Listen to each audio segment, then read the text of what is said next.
Hello everyone. आज हम लोग एक नया चैप्टर स्टार्ट करते हैं।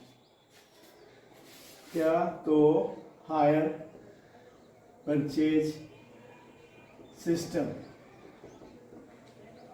जिसे कि हिंदी में किराया क्रय पद्धति कहते हैं। तो ये है क्या? तो ये माल को खरीदने या बेचने का वो तरीका है जिसमें कि माल के दाम का भुगतान इंस्टॉलमेंट में, किस्तों में किया जाता है। और जो खरीदने वाला है जब तक कि अंतिम इंस्टॉलमेंट, फाइनल इंस्टॉलमेंट दे नहीं देता है, तब तक वो उस सामान का मालिक नहीं होता है। फाइनल इंस्टॉलमेंट के पेमेंट के बाद ही उस सामान का वो मालिक होता है। इसलिए अगर बीच में, इंस्टॉलमेंट के बीच में, जितने इंस्टॉलमेंट है उनके बीच में कोई इंस्टॉलमेंट में वो फॉल्ट करता है पेमेंट करने में, नहीं पेमेंट करता है, तो अब तक जो पेमेंट उसने उस माल के लिए किया किस्तों में, वो सारा किस्त उसका किराया, हायर चार्जेस मानकर रख लिया जाता है और माल वापस ले लिया जाता है। इसलिए यहाँ पे हायर या किराया शब्द का यूज हुआ है। तो ये है हायर परचेज सिस्टम। इसमें जो माल को खरीदने वाला होता है उसे हायर परचेजर कहते हैं, और जो माल को बेचने वाला है उसे हायर वेंडर कहते हैं। ठीक है। और भी इसके अलावा कुछ एक शब्द इसमें यूज में आते हैं, जैसे कि सबसे पहला एक है कि इन दोनों के बीच में एक एग्रीमेंट होता है। खरीदने और बेचने वाले के बीच में एक एग्रीमेंट होता है, तो वो एग्रीमेंट किया जाता है। उसी के आधार पर इंस्टॉलमेंट का पेमेंट और इंटरेस्ट वगैरह जो भी है वो सारा डिटेल उसमें रहता है। और यहाँ एक शब्द यूज में आता है कैश प्राइस।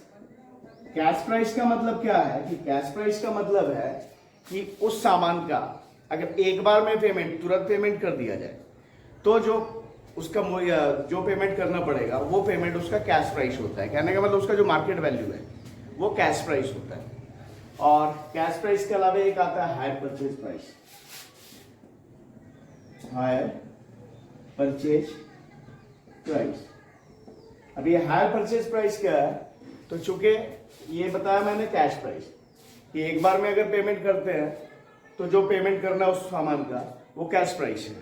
और हायर परचेज सिस्टम में क्या है कि इंस्टॉलमेंट में पेमेंट किया जाता है, तो इंस्टॉलमेंट के साथ इंटरेस्ट भी पे किया जाता है। तो भाई कैश प्राइस के साथ में सारा इंटरेस्ट जोड़ लिया जाए तो हायर परचेज प्राइस हो जाए। कैश प्राइस प्लस इंटरेस्ट, ये मिलाकर के होता है हायर परचेज प्राइस।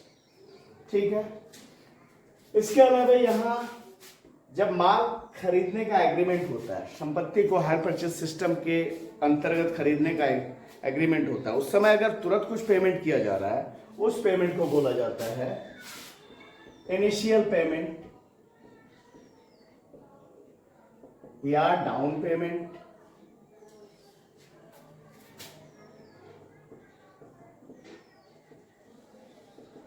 या शाइनिंग अमाउंट, जो कि तुरंत खरीदते समय पेमेंट किया जा रहा है, जो अमाउंट दिया जा रहा है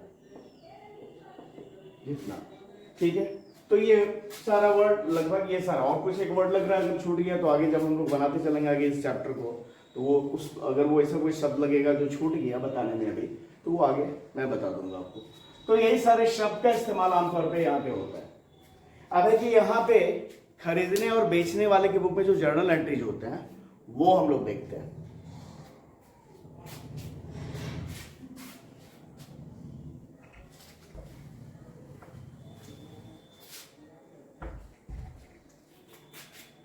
तो अब हम लोग पहले देखते हैं माल को खरीदने वाले, संपत्ति को खरीदने वाले के बुक में क्या सारे जर्नल एंट्रीज होंगे, और फिर देखेंगे बेचने वाले के बुक में क्या सारे जर्नल एंट्रीज होंगे। तो जो खरीदने वाला उसे क्या बोलते हैं, अभी बताया मैंने, वो हायर परचेजर होता है, हायर परचेजर होता है। तो उसके बुक में जो जर्नल एंट्रीज होते हैं, तो जर्नल एंट्रीज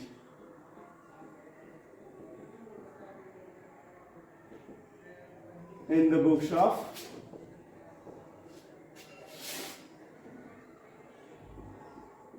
हायर परचेजर, वो अपनी जो एंट्री करेगा, पहला एंट्री जिस डेट को वो उस संपत्ति को खरीदने के लिए एग्रीमेंट कर रहा है और वो संपत्ति उसके पास आ जा रहा है, तो वो संपत्ति आने पे उसका पहला एंट्री करेगा। और ये पहला, for purchase of asset on hire purchase system. तो जिस डेट को वो इस हायर परचेज सिस्टम के अंतर्गत एसेट को खरीद रहा है, एसेट अपने पास उसके आ जा रहा है, उस डेट को वो पहला एंट्री करेगा। एसेट अकाउंट डेबिट, जो भी एसेट रहेगा, ट्रक है, मोटर कार है, जो भी वो खरीद रहा है, वो उस एसेट का नाम लिखेगा। वो asset account debit to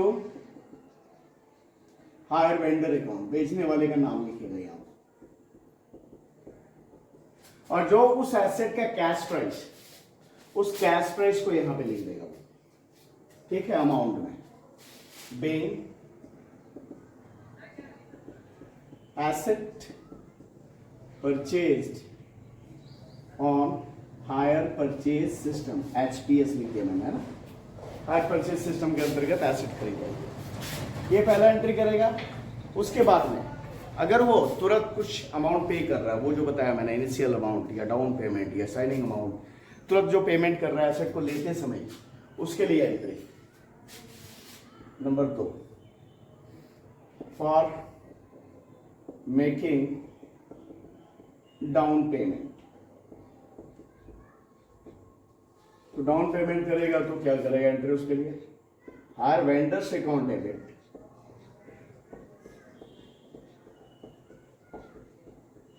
to cash account, या अगर बैंक के थ्रू पेमेंट कर रहा है तो बैंक अकाउंट, कैश या बैंक, दोनों में से कुछ, ठीक है।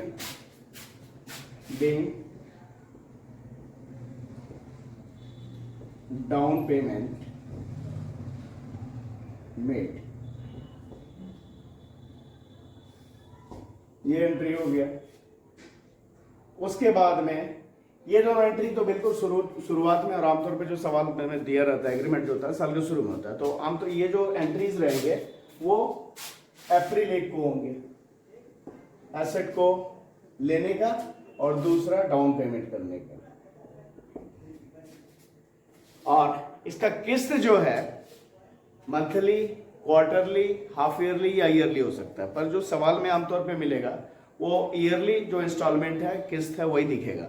कुछ एक में हाफ ईयरली या क्वार्टरली मिल सकता है, तो हम यहाँ पे ईयरली मान के ये एंट्री बना देते हैं कि ये सारे एंट्री जो होंगे। अब एंड ऑफ द ईयर जो होगा एंट्री क्या होगा भाई, तो मार्च 31 को सबसे पहले क्या होगा, इंटरेस्ट ड्यू किया जाएगा, क्योंकि साल भर गुजर गया।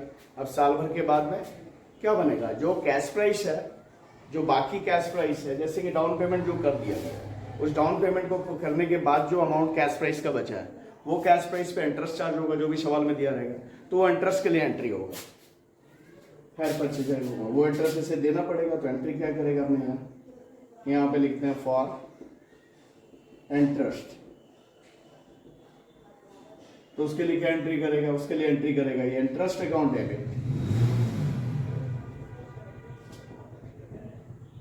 टू हायर वेंडर्स अकाउंट, जो भी इंटरेस्ट का अमाउंट रहेगा वो लिखा देगा, being interest at the rate of, जो भी रहेगा परसेंटेज वो लिख देंगे, ड्यू, है ना। ये एंड ऑफ द ईयर होगा एंट्री। ये दोनों एंट्री साल के शुरू में एसेट को खरीद लेने का, और दूसरा उसका डाउन पेमेंट अगर किया है तो, डाउन पेमेंट अगर नहीं किया तो फिर ये एंट्री नहीं होना है। उसके बाद में आगे तो चौथा एंट्री होगा इसके यहाँ इंस्टॉलमेंट के पेमेंट का एंट्री होगा। और याद रखना कि ये जो end of the year instalment pay किया जाएगा उसमें ये इंटरेस्ट का पैसा शामिल रहेगा। तो उसके लिए entry for making payment of instalment, for making payment of instalment.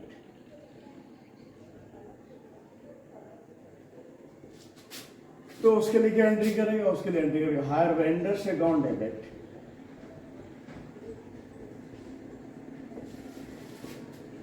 To cash account या बैंक अकाउंट, बीइंग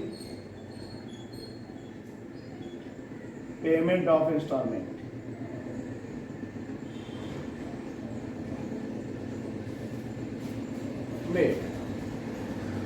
ये इंस्टॉलमेंट का पेमेंट हो गया। इसके बाद क्या होगा, अब जब साल भर गुजर गया तो वो एसेट यूज हुआ, उसका डेप्रिसिएशन हुआ उसके वैल्यू में, तो उस डेप्रिसिएशन के लिए एंट्री होगा फॉर डेप्रिसिएशन। ये सारे एंट्री कब होने भाई, तो मार्च 31 को, एंड ऑफ द ईयर। ये भी मार्च 31 को, ये डेप्रिसिएशन का भी एंट्री मार्च 31 को। तो उसके लिए क्या एंट्री हो जाएगा, depreciation account debit to asset account. ठीक है, ये होगा डेप्रिसिएशन के लिए, depreciation charge at the rate of जो भी रहेगा वो दे देंगे डेप्रिसिएशन के लिए। और अंतिम जो एंट्री होगा वो एंट्री होगा एंड ऑफ द ईयर, जो इंटरेस्ट है और जो डेप्रिसिएशन है उसको प्रॉफिट एंड लॉस अकाउंट में ट्रांसफर कर दिया जाता है। तो उसके लिए एंट्री होगा for transfer of interest and depreciation to profit and loss account. तो उसके लिए क्या एंट्री होगा, उसके लिए एंट्री होगा उसी मार्च 31 को, end of the year, profit and loss account debit to interest account और to depreciation account, being interest and appreciation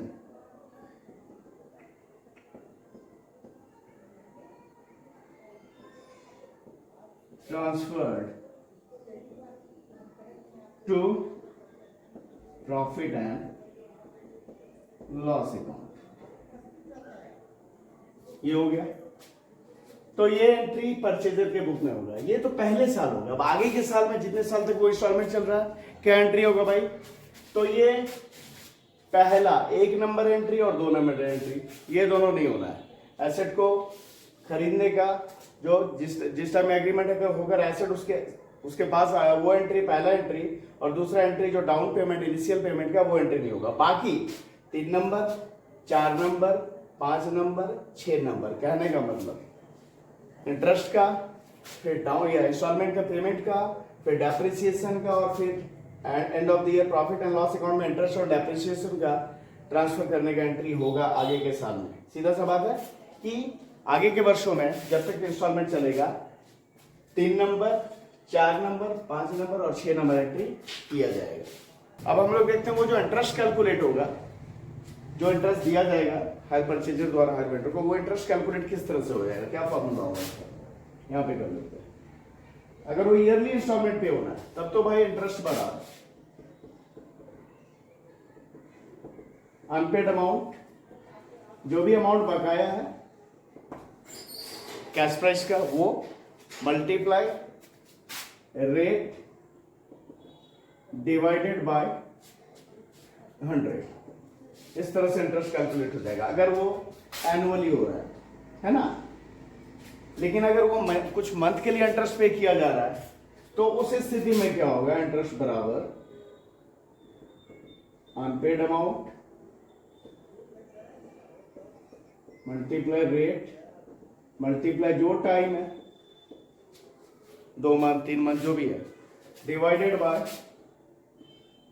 100 multiply साल के 12 मंथ 12 मंथ मल्टीप्लाई 12, इस तरह से इंटरेस्ट कैलकुलेट कर देंगे। और डेप्रिसिएशन के लिए क्या होगा, तो डेप्रिसिएशन के लिए कैश प्राइस मल्टीप्लाई जो रेट ऑफ डेप्रिसिएशन है डिवाइडेड बाय 100, इस तरह से डेप्रिसिएशन का कैलकुलेशन हो जाएगा। तो ये तो हम लोगों ने परचेजर के बुक में जर्नल एंट्री देखा। अब वो जो वेंडर है, जो हायर वेंडर है, उसके बुक में जो क्या जर्नल एंट्रीज किए जाएंगे वो देखते हैं। तो हायर वेंडर जो एंट्री करेगा अपने, वो क्या करेगा, journal entries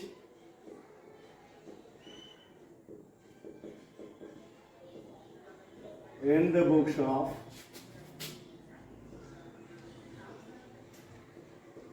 hire render.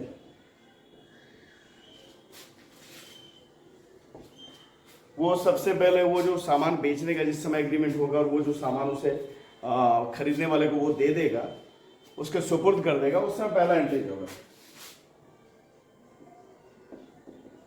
और सेल ऑफ गुड्स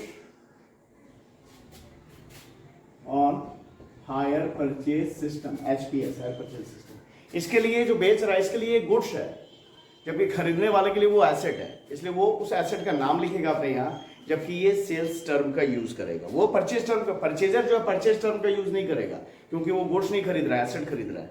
लेकिन बेचने वाला जो है अपने यहाँ सेल्स टर्म का यूज करेगा, क्योंकि ये इसके लिए गुड्स है।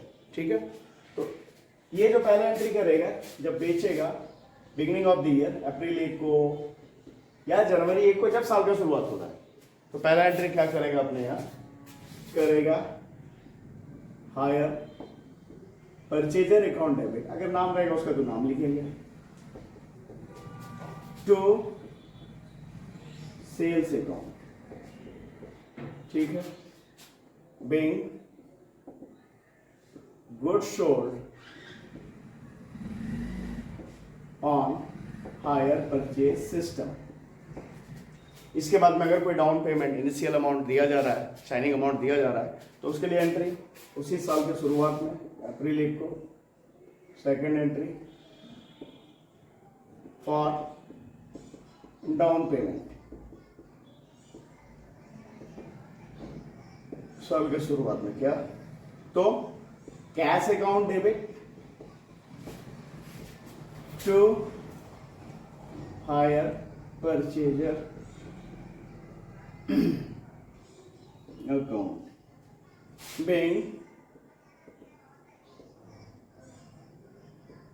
down payment receipt। ये हो गया। हाँ, ये ध्यान रखना है कि डाउन पेमेंट अगर हुआ है तो शाइनिंग अमाउंट अगर तुरंत दिया गया है तो, अगर नहीं दिया गया सीधा इंस्टॉलमेंट भी है, तब तो फिर ये एंट्री नहीं होना है। उसके बाद आगे भैया एंड ऑफ द ईयर, सबसे पहले ये इंटरेस्ट का एंट्री करेगा, फिर इंस्टॉलमेंट को लेने का एंट्री करेगा। तो फॉर इंटरेस्ट तो वो एंट्री कब होगा? मार्च 31, एंड ऑफ द ईयर। तो ये एंट्री क्या करेगा अपने यहाँ एंट्री इंटरेस्ट के लिए, hire purchaser account debit to interest account. ठीक है, बीइंग इंटरेस्ट ड्यू। इसके बाद में क्या करेगा, ये इंस्टॉलमेंट लेगा और उस इंस्टॉलमेंट में ये इंटरेस्ट का पैसा भी शामिल रहेगा। तो 4 नंबर फॉर रिसीविंग इंस्टॉलमेंट, तो उसके लिए क्या एंट्री करेगा, वही एंड ऑफ द ईयर होना, ये भी एंट्री मार्च 31 को। Cash account debit to hire purchaser account being instalment receipt. और इसके बाद ये जो इंटरेस्ट का अमाउंट है, इसके अंदर डेप्रिसिएशन एंट्री होना नहीं है। ठीक है ना, तो ये जो साल के अंत में क्या करेगा, ये जो इंटरेस्ट का पैसा है उसे प्रॉफिट एंड लॉस अकाउंट में ट्रांसफर करेगा। तो और transfer of interest to PL account, तो इसके अंदर क्या एंट्री होगा भाई, एंट्री होगा interest account debit to profit and loss account being interest transferred to PL account, profit and loss account. और एंड ऑफ द ईयर, पहले साल के अंत में जो सेल्स है उसे वो ट्रेडिंग अकाउंट में ट्रांसफर कर देगा। तो ये भी मार्च 31 को हुआ एंट्री। और for transfer of sales to trading account मार्च 31 को, उसके लिए क्या एंट्री करेगा? Sales account debit to trading account, being sales transferred to trading account। ये हो गया, ये एंट्री पहले साल होगा वेंडर के बुक में। और आगे के साल में जब तक इंस्टॉलमेंट वो चलेगा तब तक क्या होगा? 1 नंबर 2 नंबर, मतलब सेल्स वाला एंट्री और जो डाउन पेमेंट का एंट्री वो नहीं होगा। कौन कौन सा एंट्री होगा? तो इंटरेस्ट वाला एंट्री होगा, इंस्टॉलमेंट वाला एंट्री होगा और इंटरेस्ट को पीएल में ट्रांसफर करने वाला एंट्री होगा। ये सेल्स टू ट्रेडिंग भी नहीं होगा आगे के वर्षों में।